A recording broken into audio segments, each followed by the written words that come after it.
नमस्कार.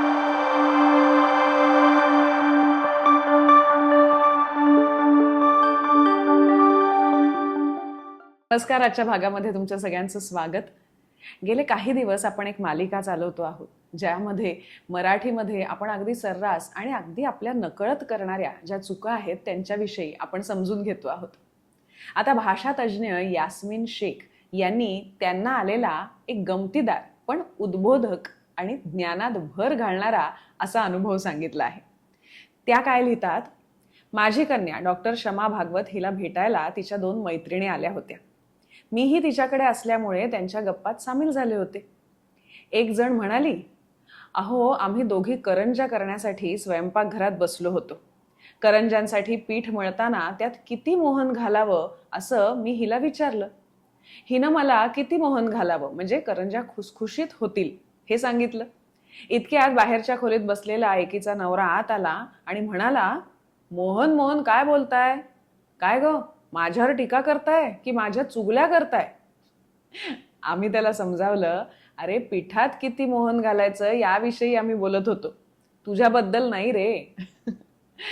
तिच्या नवऱ्याचं नाव मोहन असल्यामुळे त्याचा हा गैरसमज झाला होता. आता हे ऐकत असताना माझ्या असं लक्षात आलं की मोहन म्हणजे मुलाचं नाव, हा शब्द पुल्लिंगी नाम आहे. पण कणिक किंवा पीठ मऊ होण्यासाठी आपण त्यात तेल, तूप किंवा इतर पदार्थ घालतो, त्याला आपण मराठी भाषक मोहनच म्हणतो. मात्र हा शब्द नाम नपुंसकलिंगी आहे, ते मोहन. हा शब्द एखाद्या शब्दाचा अपभ्रंश तर नाही ना? मी चटकन माझ्या खोलीत जाऊन अनेक शब्दकोश उघडून शोध घेतला आणि आश्चर्य म्हणजे माझ्या शंकांचं निरसन होऊन माझ्या ज्ञानात भर पडली. ती भर अशी की मोहन नाम नपुंसकलिंगी हा शब्द मोहन नसून मोवन आहे. मोहन हा शब्द मोवन या शब्दाचा अपभ्रंश आहे. त्याचं स्पष्टीकरण असं, मोवन नाम नपुंसकलिंगी, मूळ शब्द मोव, संस्कृत विशेषण आणि अर्थ आहे मृदू, मऊ. त्यापासून सिद्ध झालेले नपुंसकलिंगी नाम आहे मोवाणा किंवा मोवण, अर्थ लोणी, मार्दव आणणारा पदार्थ. आणि मोवाळणे हे क्रियापद, त्याचा अर्थ मृदू होणे, वठणीस आणणे. मोवण या शब्दातील मो मराठीत पुल्लिंगी नाम मोहन रूढ आहे, ज्याचा अर्थ मोहून टाकणारा, भुरळ घालणारा. आता मराठीत मोहन नाम नपुंसकलिंगी हा अपभ्रंश आपण स्वीकारलेला आहे. मोहन नाम नपुंसकलिंगी अर्थ आहे कणिक वगैरे पदार्थ मृदू होण्यासाठी घातलेलं तेल, तूप वगैरे. शब्दांच्या अशा किती गमती जमती सांगाव्या. आता हे वाक्य वाचा.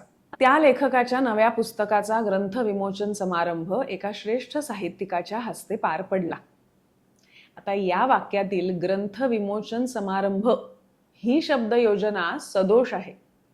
या शब्दातील मोचन नाम नपुंसकलिंगी हा संस्कृत शब्द आहे आणि या शब्दाचा अर्थ आहे स्वतंत्रता, मोकळीक, मुक्तता, सुटका, मुक्ती. मोचन या नामातील मूळ धातू आहे मोच, संस्कृत मुच, मोचणे. या क्रियापदाचा अर्थ आहे मोकळा करणे, सोडणे, मुक्त होणे. म्हणजे मोचन या शब्दाला वि हा उपसर्ग लागला की सिद्ध होतो शब्द विमोचन. विमोचन हे नपुंसकलिंगी नाम झाले. त्याचा अर्थ सुटका, मोकळीक, मुक्ती, मुक्तता. वि हा उपसर्ग लागल्याने मोचन या शब्दाच्या अर्थात काहीही वेगळेपण नाही हे आपल्या लक्षात येईल. उलट मोचन या शब्दाच्या अर्थात भर पडते. ग्रंथ विमोचन समारंभ हे जे आपण वरील वाक्यामध्ये पाहिलं त्यात शब्दाचा अर्थ होईल ग्रंथाची मुक्तता किंवा सुटका करण्याचा समारंभ. हा समारंभ नव्या पुस्तकाची सुटका किंवा मुक्तता करण्यासाठी नाही, तर या ग्रंथाचे, नव्या पुस्तकाचे प्रकाशन करण्यासाठी आहे. ग्रंथ विमोचन हा शब्द अत्यंत दोषपूर्ण आहे. प्रकाशन संस्कृत नाम नपुंसकलिंगी, अर्थ प्रसिद्ध करणे, प्रकाशित करणे. आणि प्रकाशक नाम पुल्लिंगी, अर्थ प्रसिद्ध करणारा, पुस्तके, ग्रंथ इत्यादी लिखित साहित्य प्रसिद्ध करणारा. एखाद्या भाषेत, उदाहरणार्थ हिंदी भाषेत प्रकाशन ऐवजी विमोचन, ग्रंथ प्रकाशन ऐवजी ग्रंथ विमोचन असा शब्द रूढ असला तरी मराठी भाषेत ग्रंथ प्रकाशन हेच योग्य रूप आहे. परभाषेतील शब्दांचे मराठीत म्हणजे संस्कृताप्रमाणे वेगळेच अर्थ असतील तर रूढ असलेले योग्य शब्द मराठी भाषकांनी किंवा लेखकांनी का नाकारावेत? वी हा उपसर्ग लागून मराठीत अनेक शब्द उपलब्ध आहेत. वी या उपसर्गामुळे अनेकदा शब्दाचा विरुद्ध अर्थ होतो. आता आपण काही शब्द बघूया. विरुद्धार्थी शब्द. विसंगत, विरस, विरूप, विवस्त्र, विवर्ण, विसंवाद, विस्मरण, वियोग, विधी, विषम इत्यादी शब्दाला वी उपसर्ग लागून त्याचा अर्थ थोडा अधिक असाही होतो, म्हणजे विशुद्ध, थोडे अधिक शुद्ध. विविध, विकास, विख्यात, विनाश, विश्रुत, विजय, विघातक, विनम्र ही अशी काही उदाहरणं म्हणता येतील. पण विमोचन हा शब्द या सगळ्यांपेक्षा वेगळा आहे आणि नक्कीच स्वीकारण्यासारखा नाही हे यावरून लक्षात येतं. आता पुढील 2 वाक्य वाचूया. माझ्या सहृदयी मित्राने त्या गरीब उपाशी मुलांना भरपूर खाऊ देऊन तृप्त केले. आणि दुसरं वाक्य बघा. आपल्या हाताखाली काम करणाऱ्या निरपराध कामगारांना छळणारे निर्दयी अधिकारी पाहिले की माणुसकीवरच्या आपल्या विश्वासाला तडा जातो. पहिल्या वाक्यात सहृदयी आणि दुसऱ्या वाक्यात निर्दयी या विशेषणांची रूप सदोष आहेत. योग्य विशेषण आहेत सहृदय आणि निर्दय. या विशेषणांना इकारांत रूप देण्याची मुळीच आवश्यकता नाही, पण अशी रूपं मराठी भाषकांच्या बोलण्यात किंवा लेखनात वारंवार आढळतात. सहृदय विशेषण, अर्थ आहे माणुसकीचा कळवळा आहे असा, दयाळू, प्रेमळ. या शब्दात हृदय या नपुंसकलिंगी नामाला ते केवळ एक इंद्रिय आहे असा अर्थ नसून अंतःकरण, मन, काळीज असे अर्थ आहेत.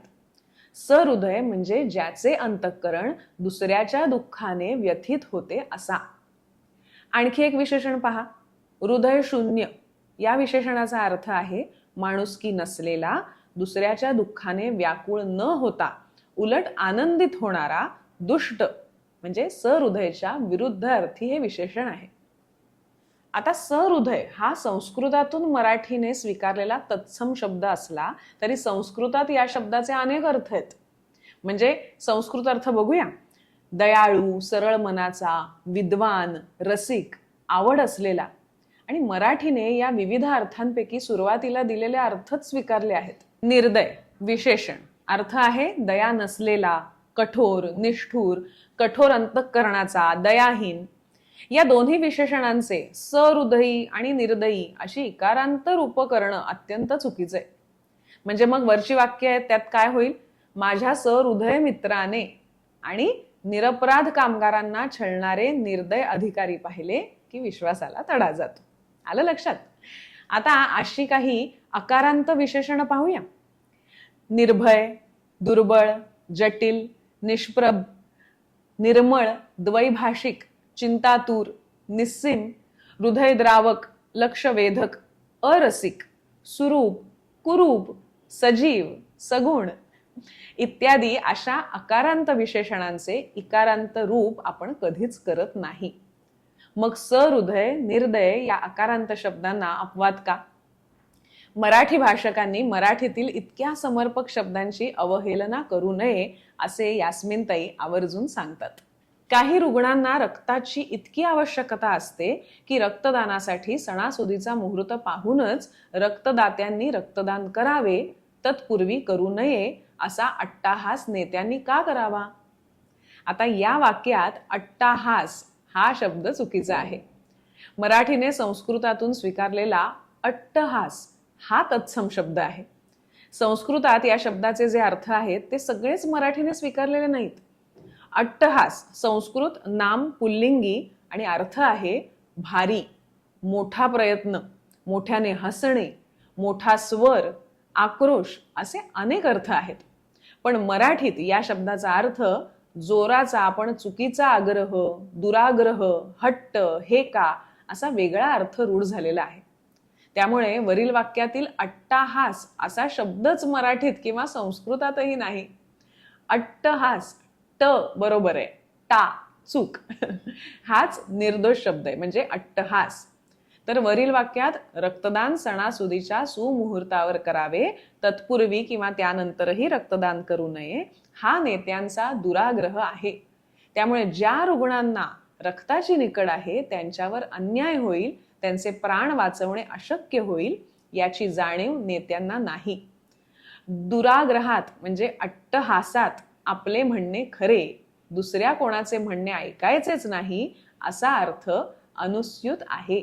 हे लक्षात घेऊन योग्य शब्द अट्टहास असून मराठी भाषकांनी बोलताना व लिखाण करताना या शब्दाचा स्वीकार करावा ही विनंती.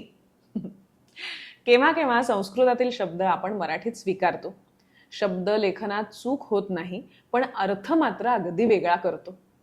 आता संस्कृतात त्या शब्दाचा जो अर्थ आहे त्याच्या नेमक्या उलट अर्थाने आपण तो शब्द वापरतो. ते शब्द काय आहेत माहितीये? परोक्ष आणि अपरोक्ष.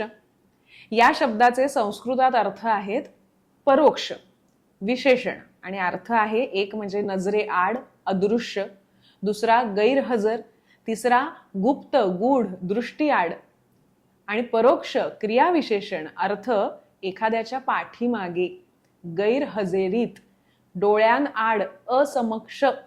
मात्र आपण समक्ष या अर्थी परोक्ष या शब्दाचा वापर करतो आणि अपरोक्ष हा शब्द असमक्ष करिता योजतो, हो की नाही? वास्तविक अपरोक्षचा अर्थ आहे डोळ्यान देखत, समक्ष, आणि परोक्ष शब्दाचा अर्थ डोळ्यान आड. परोक्ष या शब्दाची फोड करूया. पर अक्षांसमोर म्हणजे दुसऱ्याच्या डोळ्यांसमोर, म्हणजेच स्वतःच्या डोळ्यान आड. पर अक्ष, पर दुसरा, अक्ष डोळा, पर स्वतःच्या नव्हे, आणि अपरोक्ष जे दुसऱ्याच्या डोळ्यांसमोर नाही ते, म्हणजे जे स्वतःच्या डोळ्यान देखत असते किंवा घडते. मात्र मराठीत नेमक्या उलट्या अर्थाने हे शब्द रूढ आहेत, हो की नाही? आता आपण एवढा प्रयत्न तर करू शकतो की योग्य वेळी आपण योग्य शब्दाचा वापर करू. आजचा भाग तुम्हाला कसा वाटला हे आम्हाला प्रतिक्रियेमध्ये नक्की सांगा. असे काही शब्द असतील, काही प्रश्न असतील तर तेही आम्हाला सुचवा. पुन्हा भेटूया पुढच्या भागामध्ये, पण तत्पूर्वी काय करायचंय तर मधुरा वेलणकर साटम ही आपली YouTube वाहिनी, तिला पसंती द्या, तिचा प्रसार करा आणि तिचे सभासद व्हा. अर्थात लाईक, शेअर आणि सबस्क्राईब करा. पुन्हा भेटूया पुढच्या भागात. धन्यवाद.